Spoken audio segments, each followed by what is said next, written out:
Hi, today I'm going to talk about giving people freedom and space to be who they are and what that means, how to build relationships, keeping other people's boundaries into consideration, taking that into consideration. How do you build relationships and what kinds of relationships do you build? Understanding boundaries and giving people full space and freedom to be who they want to be, who they really are. A relationship between any two people, friends or coworkers or spouses or parents, kids, whatever, it is based on our personal boundaries, which can be different, which are different with different people, and the other person's boundaries, which again are different with different people. So any relationship is a co-creation between the two people and the boundaries that they set for each other within the context of that relationship. So let's say I am with a person, I like being with that person. I don't really feel the energy of wanting to be with that person every day. And there are some people that I do want to be with every day, but this person not so much. But in general, I am an extrovert, so I like having people around me. So I tend to be more vocal and I tend to be more outgoing and more, I tend to contact people more and say, hey, let's hang out, But some people I don't really want to hang out with as often. And that's my boundary with that person. And with some people I'm comfortable like hanging out all day, every day, and that's my boundary with that person. And that is okay.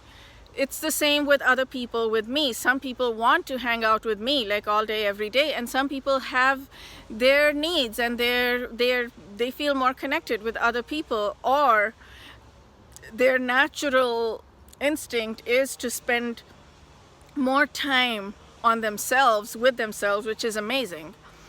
So with some people, I talk to them on text every single day, and some people, we have like one friend I talk with her once a month, and it is beautiful. I love it. We have this connection every month. We've been talking for over a year now, and we're building that relationship, talking once a month. Some people I have tried to get to a relationship where we talk once a week. Some people we don't have this fixed cadence, but I will talk to occasionally, and I will talk to every few months or something. And then it changes with time. Sometimes where that person is, where I am, I don't have maybe someone else in my life in a particular moment, so I have more free time. So I am with that person, or that person has more free time during that time. So we have phases where we're spending more time. So understand, these come from boundaries. Understanding the other person's boundary, not taking it personally at all.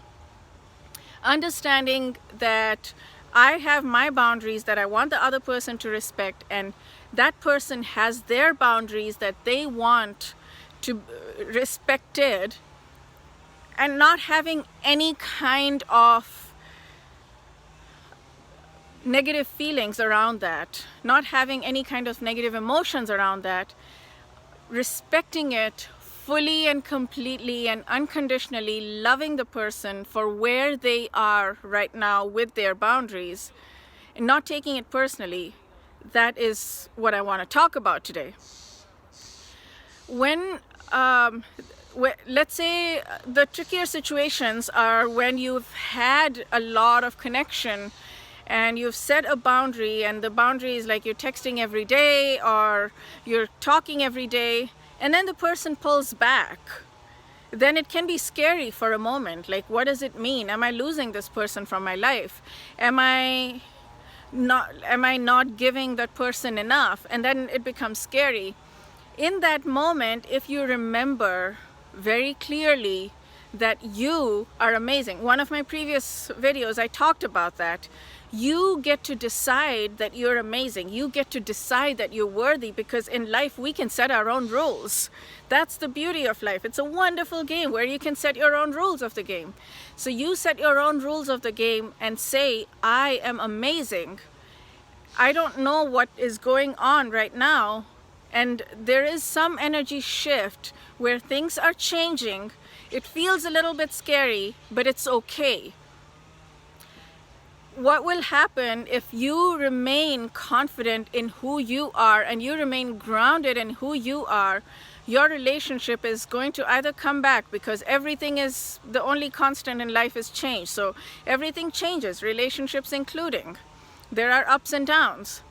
If you remain grounded in who you are, that relationship will likely have an up again, because you're not going to be putting your needs onto the other person. You're not going to be imposing your need for validation onto the other person. You're going to be very comfortable in where you are and who you are. And that's going to be attractive to people, and they will come back if they have left, or if they have withdrawn a little bit, they will be more likely to be attracted to that. So this is boundaries in the context of time and energy with friends. You do not want to be in a situation where you're imposing yourself on the other person, imposing your need for validation, imposing by asking them for their time and energy if they are not freely giving it. You are above that. You want to be in a place where you're like, okay, I accept where this person is. I love this person. I love their boundaries. I love them for their boundaries. I love myself for my boundaries. We'll find where it intersects, and we'll have a relationship in that intersection. We'll have a beautiful relationship in that intersection. And we'll give the person the freedom to choose us when they choose us, and to let us go when they let us go. At the same time, you will express desire for that person. You can express desire. You can say, I love being with you. I love hanging out with you. You can let them know that you really value them in your life. And so when they want to choose you as well, they know that you are warm, you are open-hearted, and you enjoy their presence. I hope this was useful for you. I will see you next time. Have a wonderful day. Bye, y'all.